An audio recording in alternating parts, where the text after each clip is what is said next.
Hi guys, thank you for coming to our speech. So as you mentioned, we're going to talk about recruiting and brands, and actually how recruitment decisions can really damage your brand, how bad recruitment decisions can manage your brand, and why the process should be designed very carefully with precision. So a few words about us. My name is Monika Michalak. I've been working in game dev recruitment for over 13 years, both as in-house recruiter and on agency side, and I'm here with Patrycja. Hi everyone, I'm an expert technical recruiter with 7 years of experience across IT and games industry. I focus mostly on technical roles, meaning programming, but well, I guess that's not that important for today's speech. Anyway, now that you know who we are, I think we can get down to it. And first of all, let's make sure that we all have a proper understanding of what employer branding actually is. And to put it simply, it's basically everything that an employer can do to appear as a great company to work at for potential candidates as well as its employees. It spans, across, of course, like job-related stuff, but not only. Companies can be involved in charity work or have some sort of, prestige attached to their brand that makes them an attractive employer. So all of that combined is basically the employer brand. Couple of statistics in terms of how employer brand is actually connected with recruitment. I guess it's not going to be a surprise to anyone, but 78% of candidates view their experience of the recruitment process as an indicator of how the company treats its employees. I guess, that's not surprising at all, but it shows a clear, link between the employer brand and recruitment. What's interesting, though, is that regardless of the experiences being positive or negative, candidates are willing to share that with their friends or basically other people. And they do that even more so if the experience was a negative one. So 72% of candidates actually share and discuss the negative experiences they had with their friends, whereas 66% of them also share the positive ones that they had.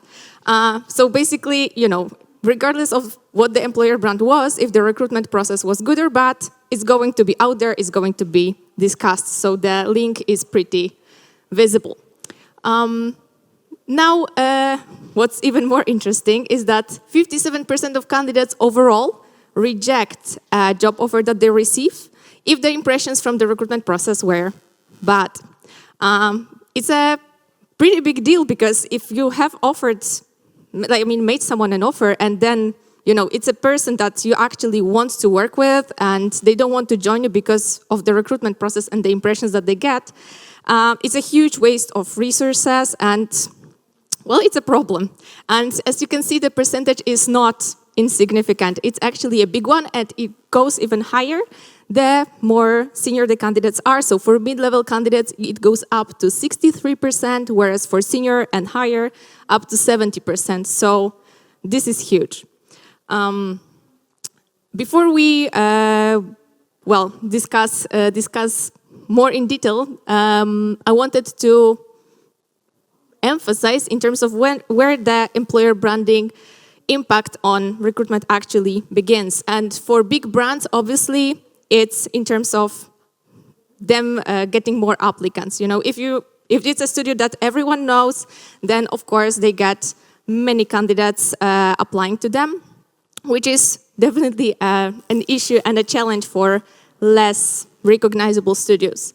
So employer branding, it helps a lot when it comes to getting candidates' attention and getting them to apply for your company. But in a lot of cases, there are a lot of smaller companies that are not recognizable, at least not yet, that are great employers, but just don't have the strong brand yet. And based on a study conducted by Interviewing.io, it actually showed that for the unknown companies, a well-written job description can get them 3 times as many applicants compared to job descriptions that are written in a very generic way.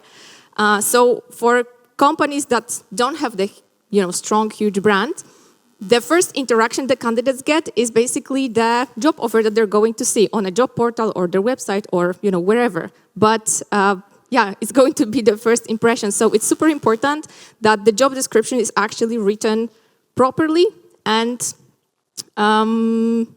attracts people, So now that we know how important the job descriptions are, let's discuss this more. So yeah, basically what's a good job description? So the ground rule is it has to be very specific and very detailed and very tangible. So if you put yourself in other people's feet, like basically someone reading the JD needs to know what the job is going to be about, how would every day 8 hours, 8 or 12 hours work look like every single day. So if you look at the job here, like on the first look, it looks okay, but actually it's not. It's super vaguely written, it's not specific, so it says, I know, like creating, developing a game, writing good code, debugging, which can be actually copy-pasted to like any single engineering opening in every single company, whether it's like AAA, AA, startup, whatever. And with like half an hour more work, you can have something like that. So by reading it, you actually know what people would do, what their responsibilities would be, and ultimately if they're like good or not, if they're a good fit or not for the job, and whether they actually should apply. Summing up, also like other common job mistakes is related to setting too high expectations. So basically not writing must have and nice to have in the JD, but putting everything as must have. So by doing it, or like your hiring managers, which are like usually lead engineers or TDs, you need to make them answer if they're looking for a unicorn, like for someone who's exactly ideal fit for the job, or whether by writing it, you're trying to deter candidates that are fit like 70% of job requirements. And it's especially important when seeing the data. I'm going to show you on the next slide. Okay, it's here. So approximately 50% of candidates have applied for at least have applied at least once for a role with a higher seniority, which is still okay-ish. But the second one says women tend to hold back if they don't meet 100% of the criteria, while men usually apply after meeting about 60%, which I guess is another topic for another presentation. But still, by putting a JD of ideal unicorn, you can be sure that dozens of people that actually are eligible for the job will not apply. So what's actually a good job description? What does it mean? So as mentioned before, it's complete. So it's exactly like it's detailed, it's tangible. It says not only things you demand from people, so like your level of skills or requirements, but also what you offer, why is it cool to work for you, what are the perks, and so on and so on. And the other topic, which actually also like a huge topic, but it should involve transparent salary range. And most of the companies we'll be working with as an agency and in general companies in the market are not aware that by June 2026, the directory on salary transparency should become effective in the entire European Union. So actually companies will not have a luxury of choice, whether they want to put numbers in the GD or not, they will have to. And it means that they have less than around 1.5 years to actually prepare for that. And it also doesn't come as a surprise that 64% of candidates at the senior/lead expert level do not bother to apply for positions that do not offer specified salary rates, and it's very applicable especially to engineering candidates. So the JD should be very specific without buzzwords like we're family or, I don't know, dynamic team, and so on, like we all know it. And don't write you have a competitive salary if you do not reveal it. Like if it's so competitive, why don't you show it? Also, it should highlight aspects that can attract candidates, meaning like if you're working hybrid and you're allowed dock in offices, say that either like any perks, like either medical or I don't know, free drinks, whatever.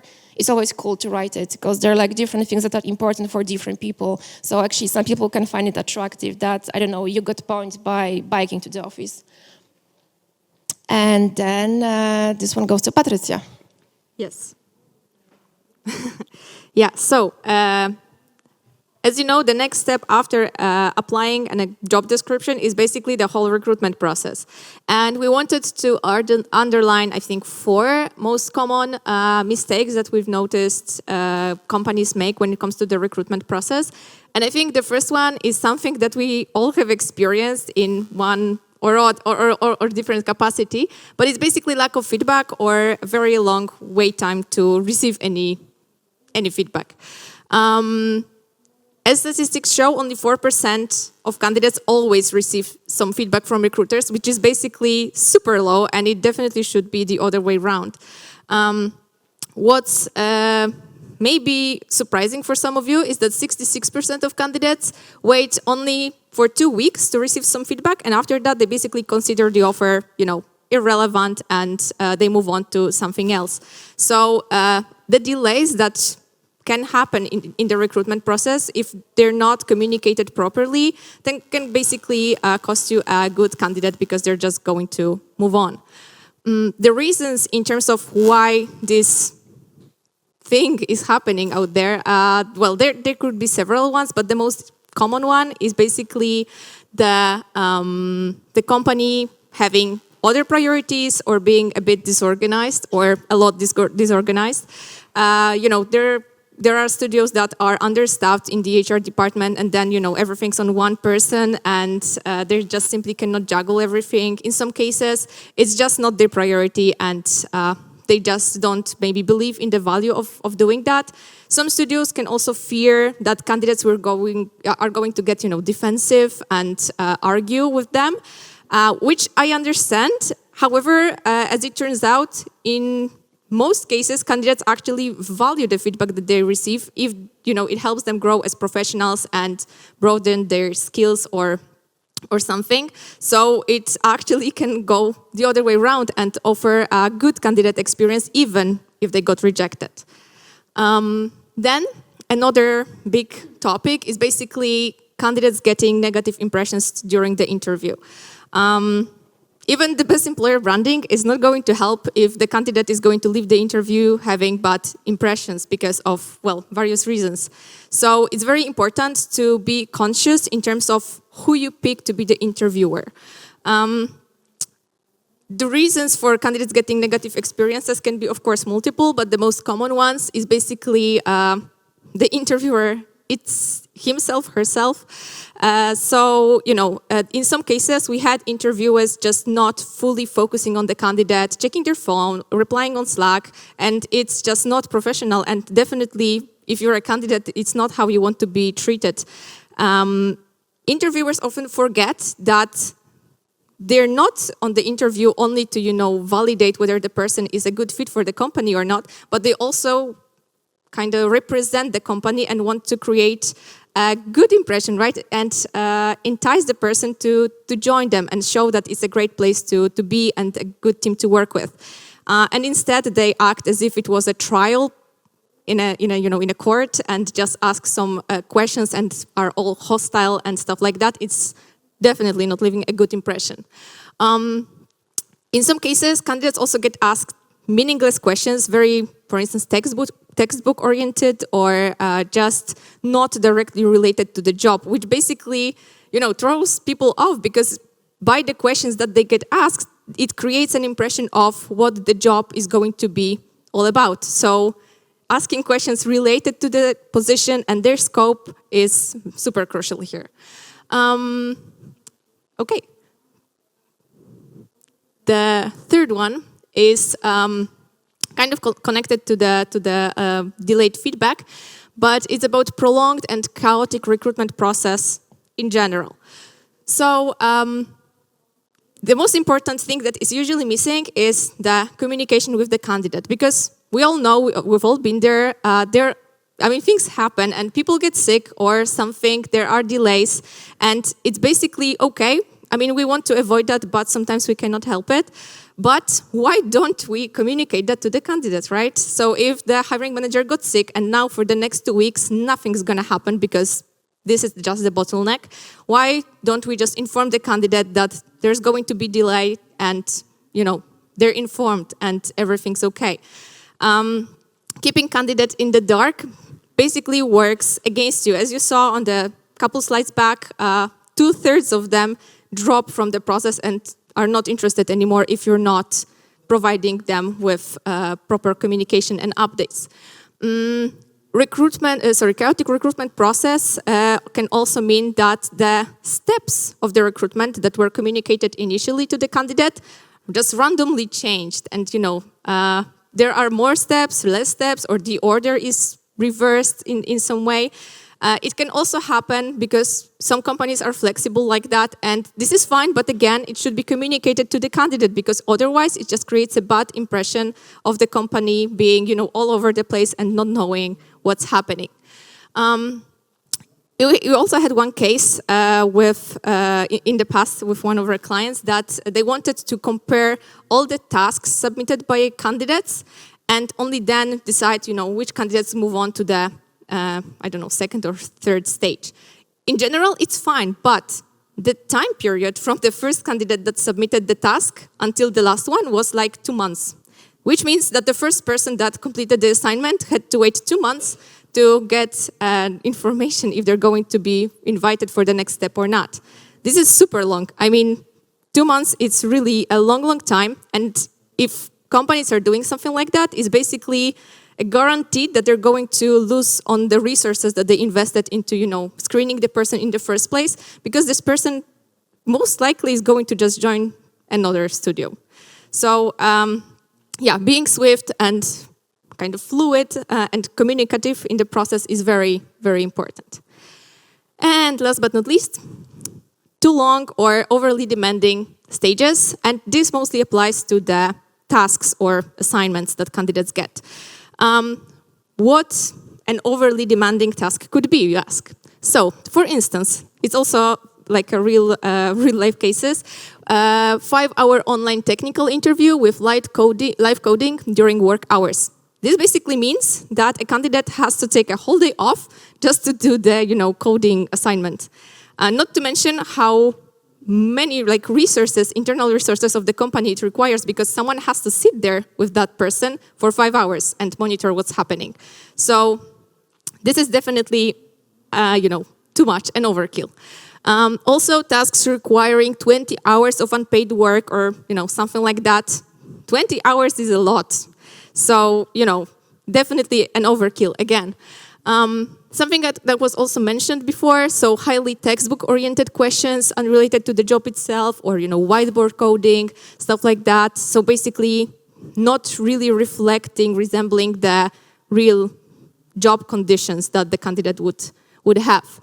And something that is, I think, underappreciated is basically the guidance that candidates get from either the interviewer, if it's a technical interview, or from the instructions that they get when it's an assignment.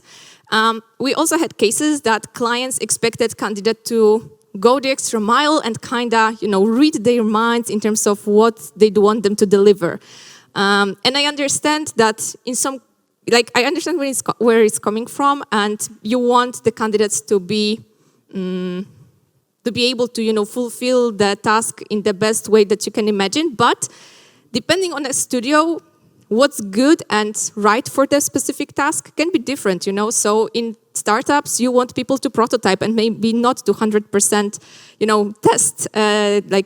test, tests for the assignment. Whereas for AAA, that would be the other way around. So putting very clear and specific instructions and expectations is also very important, so that candidates knows what you want them to deliver, and they can just do it and not try to, guess it.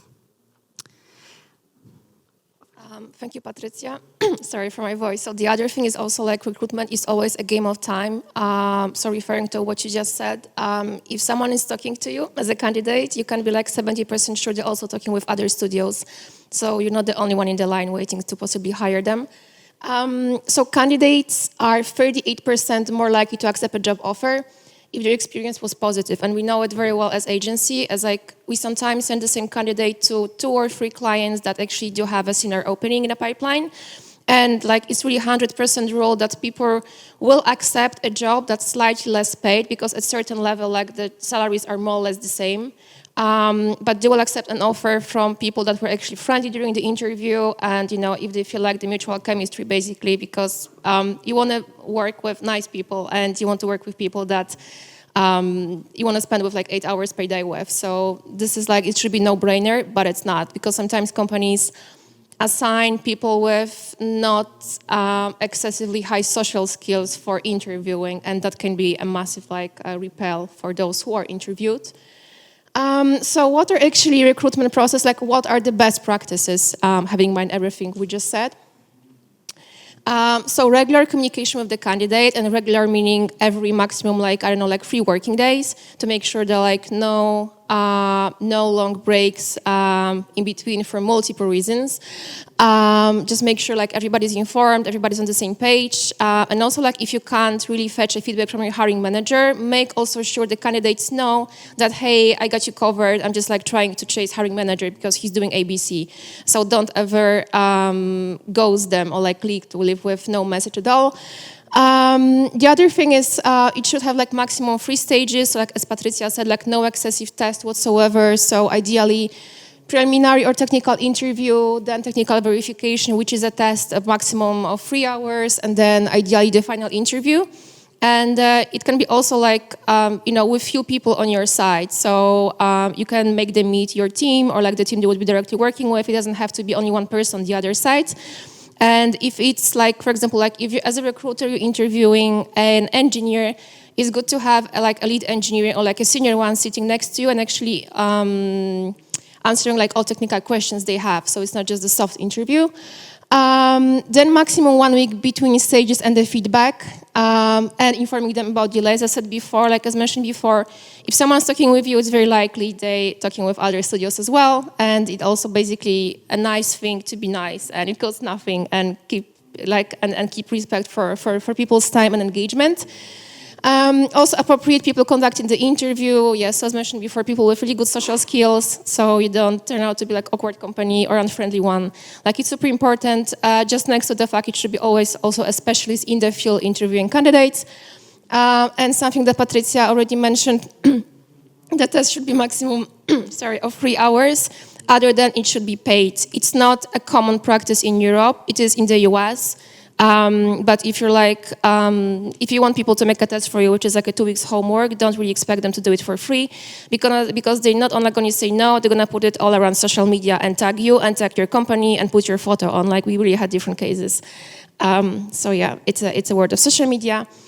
And then like summing up, what are the best practices? Make sure that all people assigned to recruitment actually put it as their priority, at least like in the first 3, because like seriously, sometimes it's a matter of ego. So apparently not only art director can check interns' portfolios, there's also senior artists or mid-level artists that can do it, and make sure your hiring managers are aware of it.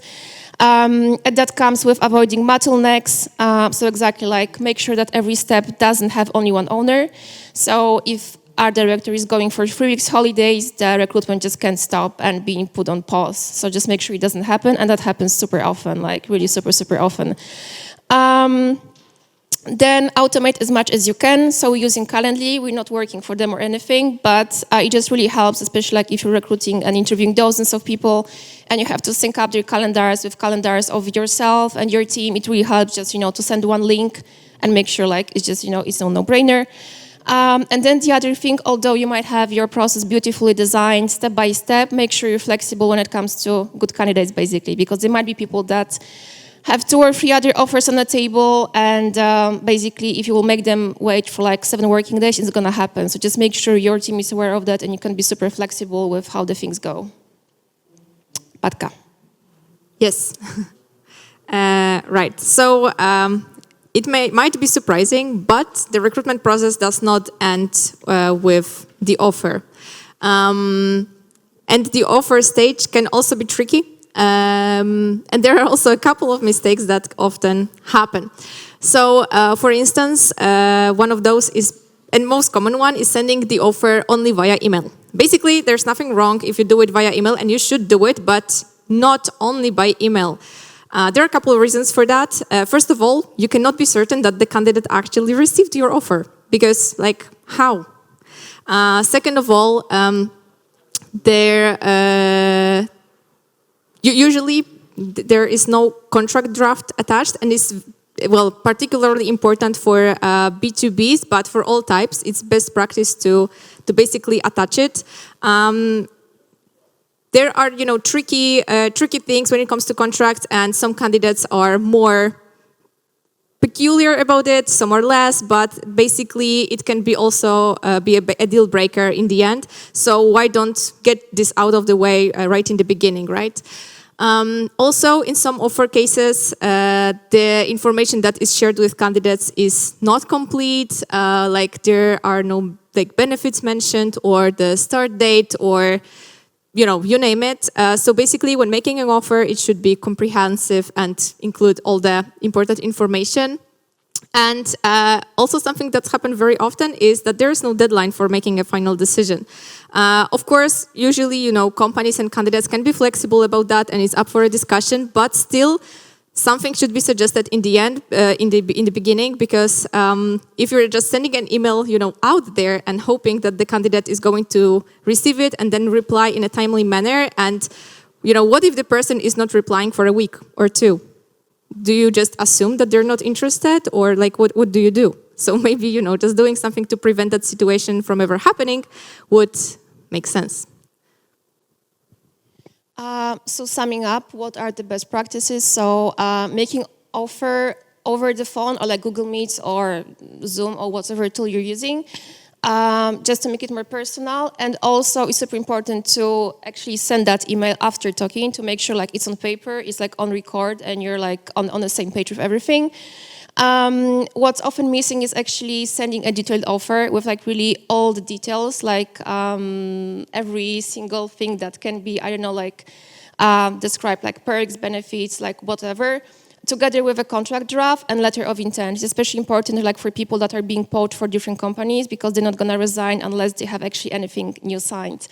Also, agreeing on a deadline for the decision, it's also safe for you, because unfortunately sometimes candidates are using your offer to beat the offers they have on a table or negotiate their salary in their current job.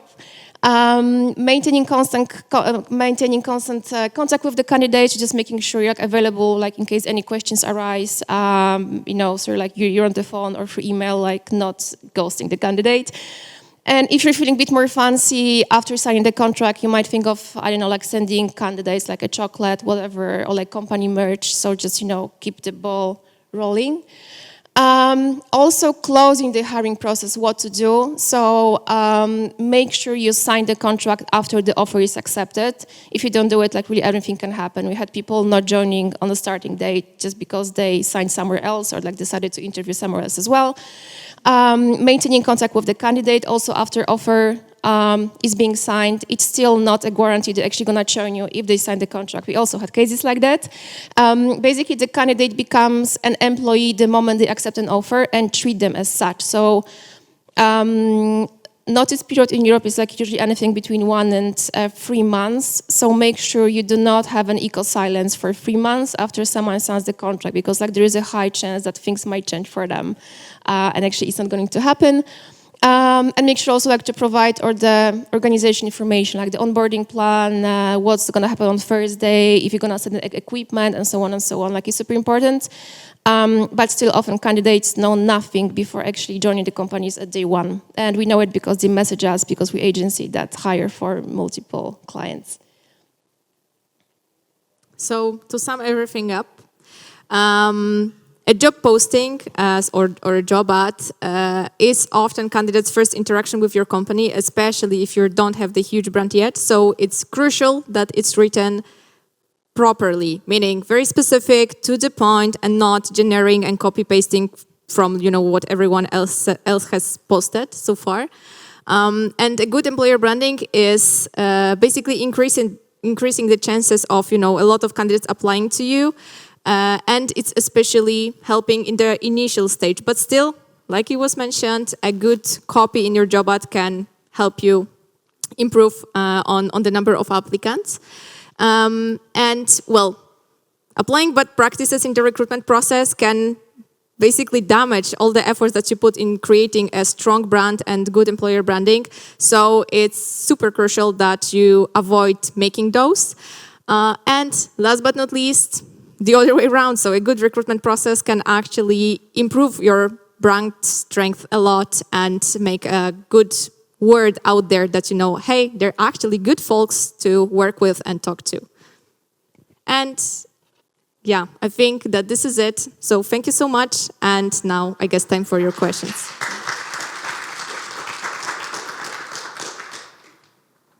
Okay, so I see we already have a question. So here you go. Hi, thank you for the presentation. I just wanted to ask, because it seems like your advice is quite generalizable to non-game dev companies, so I just wanted to ask if there is something specific in your advice to game dev companies that is not like generalizable to other kinds of ventures. If I understand the question well, if there is any advice we could give to non-game dev companies? No, if there is something within your advice you already gave us that is not relevant to non-game dev companies. The other way around, so something very specific for game studios. I don't think so. I mean, like both of us worked before in IT, and I think these are like very generic rules. Yeah. I mean, but this is like very obvious that technical test is not necessary in some places. For some positions, like it's more about actually to check social skills than making any like technical test. So I think like it's a very position specific as well. But nothing I could really think of. Yeah, to be honest, nothing. It's very, very universal for all types of companies. Cool, thank you. Thank you. Yeah, hello. Thank you very much for the talk. It was very insightful. But once something happened to me during the interview. I went to the interview and everything was going well as I felt. And after the 20 minutes of the interview, they just decided to finish it out of the blue. For me, it was out of the blue. And as I can only assume what happened, but maybe they decided that I am not a proper candidate for this position, which is okay. But the interview was planned for 1 hour, and I was like, oh, they didn't give me a chance to ask my question. They didn't give me the space to tell them a little bit more about my candidacy. Maybe I could tell them more. And I assumed that they decided to not waste the time of the interviewers, but it how to say, it left this very bad feeling. Impression. Impression about the company. So it's kind of time I believe it's worth to say the cost for the company of the time of interviewers versus employer brand. So what do you think about this? I can take it. So, well, it's a good question, but as you said, in the end, it's basically a decision that you have to make what's more important for you. You know, the costs, the couple of several minutes of, I don't know, 2 people, let's say, spent on interviewing a candidate you're not going to hire versus a possibly damaged opinion of one person that can spread the word out. From our experience, the best practice, if it happens that it's an interview and after 5 or 10 minutes you already know it's just not going to work, is basically to, again, communicate that clearly to the candidate and share the reasons and some constructive feedback in terms of, what this person is missing in terms of their expertise and knowledge, what skills they would have to improve on, or what is actually important for them in the position and why, for those reasons, this is just not a fit. And then, the candidate can leave the meeting, well, disappointed, but at least informed in terms of, what was missing and what they could improve and focus on moving on to the next jobs. And again, the company is not leaving the candidate feeling like, what the hell happened? Why did the meeting finish after 10 minutes and it was supposed to be an hour? And then having basically a negative reputation about them. So, it's a decision that each interviewer or company has to make for themselves. But in our opinion, I think the best practice is to just be, open about it. Thank you. Do we have other questions?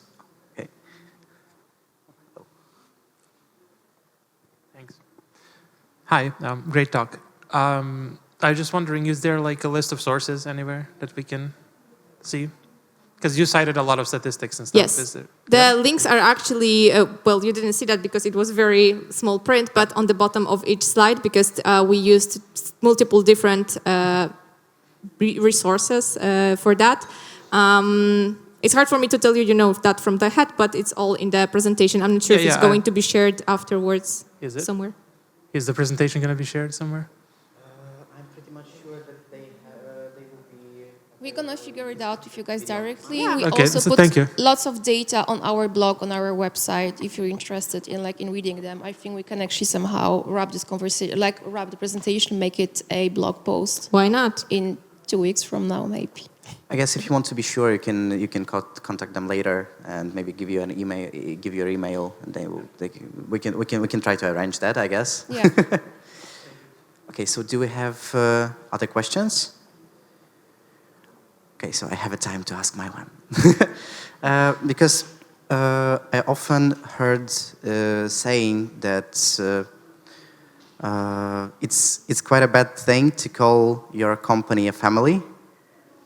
Because it usually is, the thing is that company is not like a family, but more like a professional football team, I guess the quote goes. Yeah, you don't fire your family members for not delivering, unfortunately. And it happens in a company. So no, I think just come. Oh, you did? Okay, nice. I didn't. So yeah, I think calling it family is really cheesy, and modern companies don't do it anymore because it sounds very cringy. We can be friends, we can be colleagues, but family is family and company is not. That's my personal view. Cool, thank you. So do we have more questions? Okay, so... Thank you so much, guys, for coming. Thank you.